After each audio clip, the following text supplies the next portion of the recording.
¿Cómo vivió la infancia con la dictadura?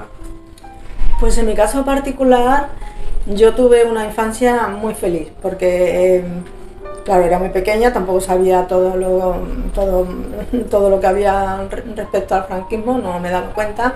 Y como yo era la pequeña de cinco hermanos, y además todos me llevaban mucha edad, pues todos mis hermanos volcados en mí, mis padres. Yo estuve muy arropada toda mi infancia y la recuerdo muy, muy feliz. ¿Fuiste a la escuela? Sí, sí. ¿Cómo funcionaba el sistema escolar? Pues el sistema escolar, antes yo fui a una escuela salesiana, pero bueno, en todas las escuelas era lo mismo, me refiero con el horario y esto. El horario era de 9 a 1 y de 3 a 6, y los sábados teníamos también clase de 9 a 1. Y bueno, lo recuerdo bien, con las compañeras, antes no era mezcla de chicos y chicas, antes era un colegio de chicos y colegio de chicas, o sea que no teníamos solo amigas. ¿Notabas que adoctrinaban a los compañeros o a ti? ¿Perdona? Que si querían influir en la manera de pensar de los niños. No, en aquella época no sé, por lo menos cuando íbamos al colegio no sé. Vale. ¿Recuerdas alguna asignatura? Pues sí, me gustaba mucho la historia y me sigue gustando la historia, la geografía, la literatura. Me gusta mucho también, porque además también me gusta muchísimo leer. Esas son las asignaturas que más me gustan. Tenía parecida la matemática y la química. ¿Cómo eran los maestros en la escuela? Los maestros, pues, claro, bueno, eran monjas, en mi caso. Y yo recuerdo a 3 monjas con mucho cariño, que yo las quería mucho a ellas, y sin embargo a otras 2 pues las recuerdo así con un poco, bueno, que cuando me acuerdo de ellas digo, porque eran un poco más secas, más serias, pero bueno, normalmente bien. ¿Cuántos años fue y qué estudios cursó? Yo estudié estudié bachillerato elemental, que era hasta los 14, 15 años. Vale, ahora vamos a pasar con las preguntas de vida. ¿Dónde vivías y cómo era la situación en ese pueblo o ciudad? Pues yo vivía en Écija, en la provincia de Sevilla, en la población más importante de Sevilla, y muy grande, muy bonito, que voy a decir yo. Y bueno, pues yo vivíamos con estreseses, que yo tampoco lo sabía, era pequeña, pero se vivía con estreseses. Yo no digo que en casa por lo menos se llegara a pasar hambre no, pero necesidades de muchas cosas sí. Y en general, ¿cómo se vivía la posguerra en Écija? Pues la posguerra, pues supongo yo que como en todos sitios no se podía hablar de casi nada, y la religión y el gobierno de Franco lo tenían todo colapsado, y entonces pues claro, entre que no se podía hablar de según qué cosa, por decir de casi nada, entre la religión, que todo era pecado, o casi todo era pecado, que había que llevar mangas largas, que no se tenía que poner según qué escote, que no sé qué, que no... Bueno, mucha censura para todo. Bien. ¿Cómo llegaste a vivir en Barcelona, o sea, en Cataluña? Pues es que allí se casaron mis 3 hermanos mayores, o sea que yo todavía era pequeña cuando se casaron, y entonces bueno, la segunda que se casó, que se vino a vivir a Barcelona, cuando se casó se vino a vivir se vino a vivir aquí, y al poco tiempo, como yo no encontraba trabajo, mi hermana que era más mayor que yo, pero bueno, que tampoco encontrábamos trabajo, y primeramente nos vinimos a Barcelona, a casa de mi hermana, donde la que se casó. Después ya como empezamos a trabajar enseguida, pues ya después pudimos alquilar un piso, y entonces vino mi madre también, que venía con nosotros. Mi padre había muerto cuando yo tenía 12 años, y alquilamos un piso y estuvimos viviendo las tres. Mi hermana después, la anterior a mí, se casó, se fue a vivir a Granollers, entonces yo también por circunstancias me fui a vivir con ella a Granollers. Después me casé, me fui a vivir a Santa Coloma, estuve viviendo en Santa Coloma 24 años o 25 y después ya me vine aquí a vivir a Mollet. Cuando usted vino y alquilaron ese piso, ¿cómo eran los edificios? Bueno, pues eran sencillos, eran unos pisos sencillos, era por cerca del Paseo del Maragall, bueno, sencillo eran también, había un piso muy bonito, pero bueno, donde nosotros nos fuimos a vivir era un piso sencillo, de 3 habitaciones y el edificio también normalito, era la calle Amílcar y bueno, bien, estaban bien. Usted dice que vino aquí para encontrar trabajo. Sí. ¿De qué trabajó aquí?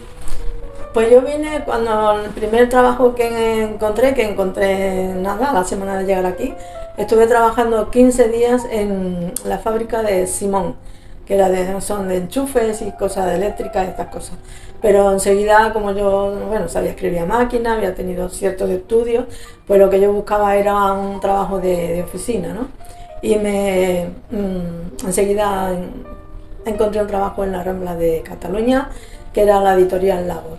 Y de ahí, bueno, estuve después ya en otras oficinas, en fin, estuve trabajando en la oficina de la Sony, de la fábrica Sony, que antes estaba en la Franquesa, la fábrica. Y bueno, después ya me casé y después ya estuve trabajando al poco tiempo, trabajando también en otra oficina y después ya después ya empezaron a venir los hijos, que tengo 3, y ya está, ya no he trabajado más fuera de casa. O sea, eran labores administrativas, ¿no? Sí. Vale. ¿Con qué edad se casó? Yo me casé con 24 años. ¿Y con qué edad se solía casar la gente por aquel entonces? Más o menos, 25, 26, 23, sí, más o menos, por ahí. ¿Con qué edad tuvo al primer hijo? Pues mi primera hija la tuve con 24 años, 26 años. ¿Con qué edad solía tener la gente a los hijos? Pues la gente en aquella época teníamos los hijos, en cuanto nos casábamos al año ya teníamos el primer hijo. O sea que después venían los que Dios quería y ya está. Así que sí. Bueno, ¿podrías contar la anécdota de tu primera hija? Pues sí, como he dicho antes, el primer hijo que tuve era una hija que se murió a las 24 horas, más que nada, no. Fue por descuido, nació en Granollers, yo antes cuando todo esto vivía en Granollers. Y fue un descuido de los médicos del hospital de Granollers, un descuido altísimo del hospital de Granollers. Y bueno, se la llevaron nació de bajo peso, pero bueno, como allí no había incubador todavía en Granollers, pues se la llevaron al Valle de Barcelona. Pero es que lo hicieron tan mal los médicos, porque la pusieron en una incubadora portátil, bueno, claro, pero eso no importa, porque si no, allí no tenían una incubadora. Pero lo que estuvo realmente mal y fatal, y todo lo que se diga es poco, es que le dieron la incubadora a mi marido en un taxi, y entonces mi marido con la criaturita de eso, en vez de llevarla en una ambulancia, la llevaron, le pusieron un taxi en la puerta hasta la llevaron. Y bueno, entre unas cosas y otras, pues la pequeñita mía a las 24 horas se murió. Muy bien. ¿Cómo era bueno, ahora vamos a pasar, lo siento. No. Vamos a pasar con la parte, dijéramos, de política. ¿Cómo eran las leyes en la etapa del franquismo? ¿Castigaban a los perdedores de la guerra civil? Sí, claro que castigaban y los mataron y los fusilaban, los sacaban de las casas y los llevaban al paredón de los cementerios de sus respectivos pueblos y allí los mataban a tiros. también mucho, el Valle de los Caídos tan famosos y todo esto, pues eso lo hicieron los perdedores de la guerra civil. Ahí, pero vamos, que no tenían ninguna otra opción. Le dijeron allí te pones, o sea, mal comido, mal, todo, bueno, como esclavo, como esclavo. Y bueno, sí, muchas represiones, muy mal, muy mal. Yo ya, claro, yo ya era mayor, ya me estaba dando cuenta de las cosas, ¿no?, que pasaban.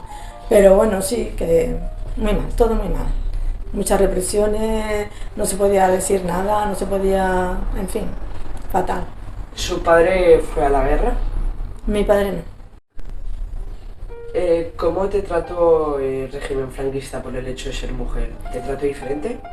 Sí. Uy, es que todavía está, porque todavía esto no lo hemos superado. Pero bueno, sin comparación como ahora, sin comparación como estábamos antes. La mujer pues era poco menos que, bueno, yo qué sé.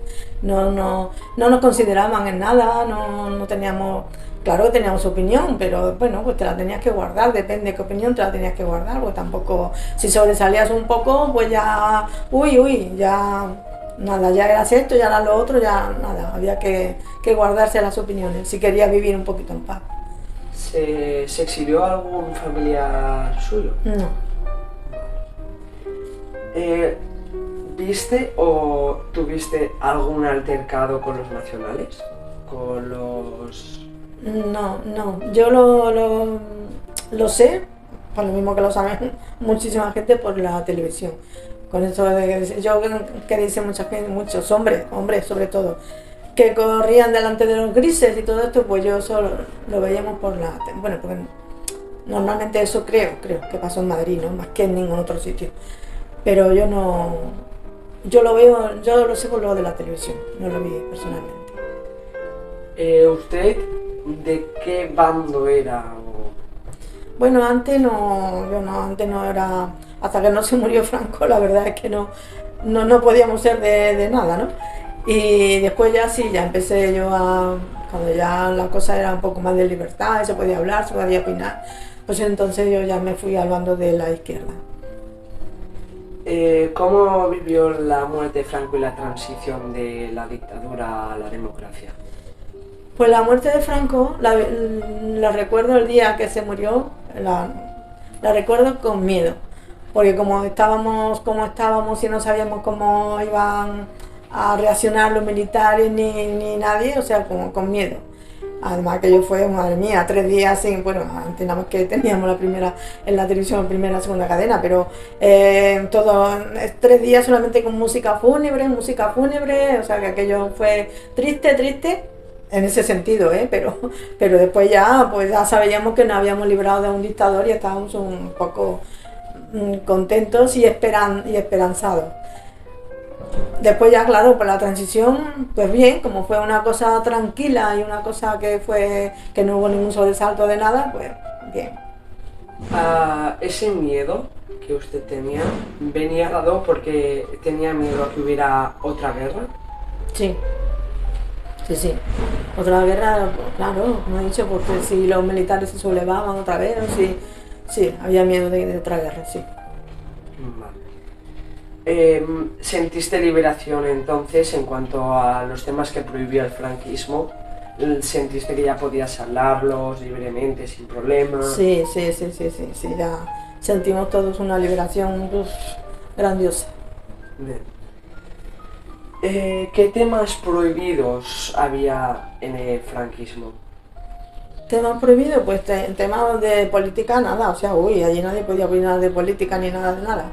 Y depende también qué cosas, tampoco se podía opinar de Franco si te gustaba o si no te gustaba, ni nada de nada, porque no sabía quién te podía estar escuchando. Así que no se podía hablar de... Después otras cosas, prohibidas. Después las películas, que también las películas del cine, antes, porque antes no había tele, también estaban censuradas, también a lo mejor una película que hacía 20 años habían estrenado en otros países, después se estrenaban aquí, ya un poquito además también la censuraban, borraban, cortaban, en fin, que muchas cosas. Mucha censura. mucha censura. Vale. ¿Ibas a la iglesia Sí. por obligación o por gusto? No, por obligación no. No. Sigo yendo, ¿eh? ¿Pensaste en algún momento en irte de España y vivir en otro país en el extranjero? No. Y bueno, ya para terminar, ¿presenciaste algún altercado grande, aunque fuera en la televisión, que en aquel momento te diera miedo con los nacionales? Bueno, así presencialmente yo no, pero a mí me estoy acordando ahora de dos altercados, no, sino de dos casos que eran cuando mataron a los abogados de Atocha, que aquello fue terrible. Eso era al poco de morirse de Franco, al poco de inaugurarse ya la democracia, todavía estaba un poco así. Y después el asesinato, porque no fue otra cosa, de Santiago Puig. Eso nos impactó a muchísimas personas. Esos dos casos fueron tremendos. ¿Y se podría decir que de ahí nació tu miedo a que hubiera otra guerra civil? No, de ahí no. A mí la guerra civil, o sea, en mi caso particular, la guerra civil era cuando se murió Franco. En los días posteriores a morirse Franco, que eso que he dicho, ¿no? Que los militares se pudieran alzar otra vez, que quisieran hacerse otra vez con el poder. Ese era el miedo de otra guerra civil. Y sí, Pues muchas gracias. de nada. Ya está.